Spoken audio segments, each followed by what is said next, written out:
Hello, আসসালামু আলাইকুম প্রিয় দর্শক, কেমন আছেন? আশা করি ভালো আছেন। তো আমিও ভালো আছি। আজকে আমরা আসলাম হাজরাবাড়ি বাজার। জামালপুর জেলা মেলান্দহ থানার প্রাণকেন্দ্রে একটি গুরুত্বপূর্ণ বাজার হলো হাজরাবাড়ি বাজার। এই বাজারের পাশেই আছে সিরাজুল হক ডিগ্রি কলেজ, তার পাশেই হাজরাবাড়ি হাই স্কুল এবং হাই স্কুলের পাশেই রয়েছে একটি প্রাইমারি স্কুল। শিক্ষা প্রতিষ্ঠানগুলো একসাথে থাকায় পুরো এলাকায় একটি শিক্ষামূলক পরিবেশ তৈরি করেছে। বাজারে নিত্য প্রয়োজনীয় জিনিসপত্র, কাঁচা বাজার, মাছ, মাংস, পোশাক সহ সবকিছু সহজেই পাওয়া যায়। আশেপাশে কৃষকরা তাদের উৎপাদিত শাকসবজি বিক্রি করে থাকেন, ফলে দামও তুলনামূলকভাবে সাশ্রয়ী। স্কুল কলেজের ছাত্রছাত্রী থেকে শুরু করে স্থানীয় মানুষজনের ভিড়ে বাজারে প্রতিদিন সরগম থাকে। বিশেষ করে বাজারের চায়ের দোকানগুলোতে আড্ডা জমে ওঠে, যেখানে লোকজন গল্পগুজব, আলোচনা আর বন্ধুত্বের বাঁধনে সময় কাটান।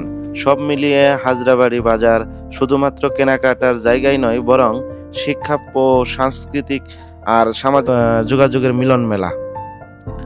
তো আমাদের ভিডিওগুলো যদি ভালো লাগে অবশ্যই কমেন্টের মাধ্যমে জানিয়ে দিবেন এবং আমাদের ইউটিউব চ্যানেলটি সাবস্ক্রাইব করে দিয়ে আমাদের পাশে থাকবেন ইনশাল্লাহ। আপনাদের যদি কোনো পছন্দের জায়গা থাকে আমাদের কমেন্টের মাধ্যমে জানিয়ে দিবেন। আপনাদের পছন্দের জায়গাটা আমরা তুলে ধরার চেষ্টা করবো ইনশাল্লাহ। তো আমাদের ভিডিও ভালো হলে অবশ্যই কমেন্টের মাধ্যমে জানিয়ে দিবেন।